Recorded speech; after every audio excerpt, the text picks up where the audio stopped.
vlog. We're here at Fred Meyer's at mamimili tayo ng ice cream. Nakabili ako ng chicken thighs, buy 2 get 1, and this one. Maraming naka-sale. Mamaya na ako pupunta sa food. Ganda ng mga bags. May ganda ng mga hats, may mga slippers and boots. Naka 70% off na lang to. Alam nyo, maganda mamili dito. Basta pipili lang kayo ng mga sale. Maganda yung mga lagay ng mga jewelries. So this is Fred Meyer's, pero Kroger to sa ibang state. Ang nagustuhan guys, kasi ang mamahal dito tsaka hindi ko masyado type. So punta na tayo sa ice cream. Meron silang ganito dito. Goat cheese, wild blueberry. Parang gusto, ay hindi, wag niya pala.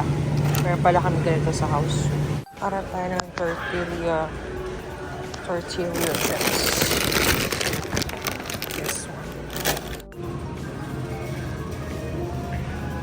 Guys, hello!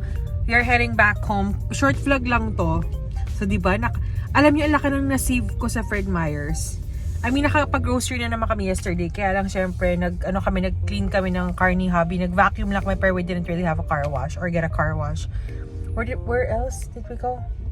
We went to Goodwill to donate the stuff that I fixed from the storage or yung mga naipon ko from the storage yesterday. And ano pa ba? Parang yun lang naman. Yun lang. Tapos uwi na kami ni hubby ngayon. Marami kami nagawa today. Hindi ko na lang vlog kasi syempre marami kaming errands. And yeah, alam nyo ba, nakasave ako lang. Dapat 80 babayaran ko ha. Naka 40 lang ako today.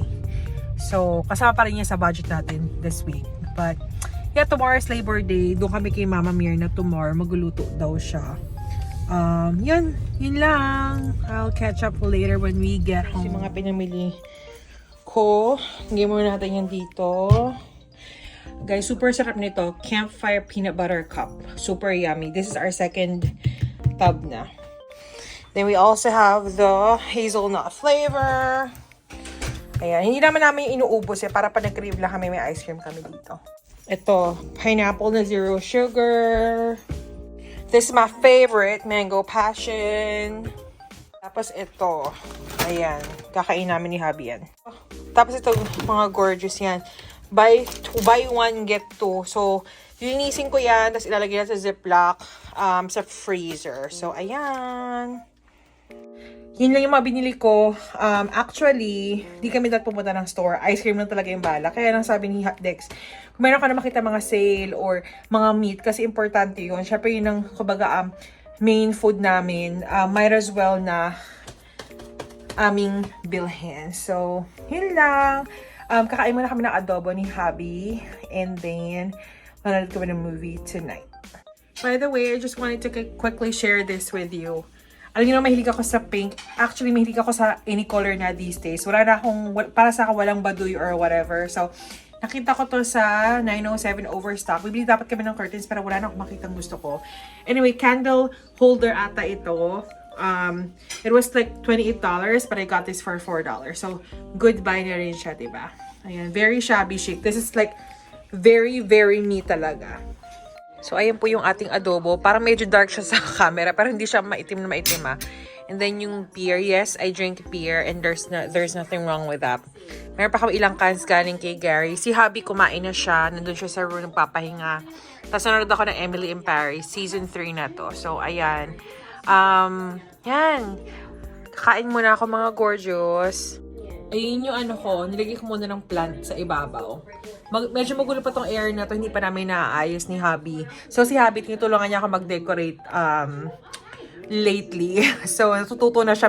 Marunong naman siya mag-ayos pero ngayon lang siya parang medyo natutuwa. Kasi syempre, nakakatuwa rin talaga mag-ayos ng bahay, especially kapag sarili nyo. But naisip ko, hindi na ako magpapalit ng curtains. I'll just use the same curtains that we have here that we used last year. Kasi nang bumili pa tayo tsaka gumastos, diba? Total may mga touch of gold naman dito. Gold pa naman yun. So, hindi na kami bibili ng mga curtains. So, kakain muna ako at mamaya tayo ay, kami ay magtutupi ng damit ni hubby and then medyo mag-work ako ng konti para pagbalik ng work sa Tuesday ay medyo light na yung aking trabaho. Hey, gorgeous! So, ano ba tawag dito? Magtutupi ako ng damit. Si Habi, actually si Habi nagtupi nito. Nalagay ko na lang siya sa closet. And then, kinuha ko marami ko yung paninis dito, so don't judge, okay? Naglilinis kasi ako ng banyo ulit. Araw-araw ko nagpupunas ng banyo gamit tong Swiffer na ito, tsaka yung wet mops. Kasi nga, may cut kami. Yung banyo ko, I call this my banyo. Kasi dito ako naliligo talaga. Ano yung mga kaek-ekan ko. Tapos si Habi dun sa common bathroom. Yung litter box yung makaroon nandito. Syempre, kahit na indoor cut siya, kailangan pa rin malinis na malinis. So, bakit ba tayo may totes dito? Ay, may totes dito. Kaya ako may totes dito, at yung mga pang winter ko, ilalabas ko na, isusort out ko na, pipiliin ko na po para maayos ko na rin yung aking closet. So, ayan. Parang ayoko siya i-vlog kasi super haba. Ayoko naman ipakita lahat. Pero, siguro kapag, hindi ko alam, we'll see. But anyway, ayun, kanina nga nagbiglaan Fred Meyers lang kami. Kasi nga, nag-ista kami ng meat, ng food. Kasi naman dito sa Alaska is, hindi naman tulad ng ibang state like sa lower 48. And I know and I'm sure na may ibang states na malayo yung mga stores sa kanila. Sa amin malapit lang naman. Kaya lang syempre, taglamig, tas mag-winter na. Like, ang winter dito is really bad. It has been bad for the past 2 years. Hindi siya ganun ka-super OA yung winter or yung noong 2021. Pero 22-23, super grabe talaga. Tsaka itong early 2024. So anyway, there's nothing wrong na mag-stock ng mga food.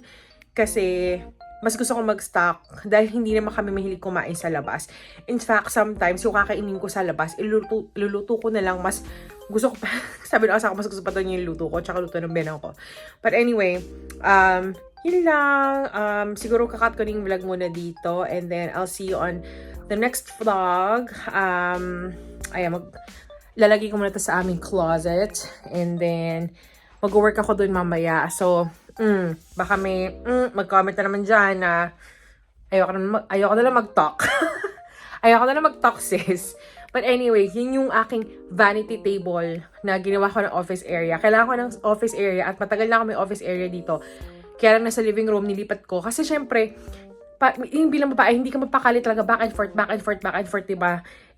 Dahil meron na nga akong bagong vanity, courtesy of Cristel. Nilagay ko na lang muna yung vanity table doon. At saka yung office chair na, sabi ng asawa ko, bibigyan niya ako ng office chair. But anyway, mag-work muna ako after kung magtupi. Tapos I'll just see you on my next vlog. Thank you for watching. Don't forget to like, share, and subscribe to my YouTube channel. Bye!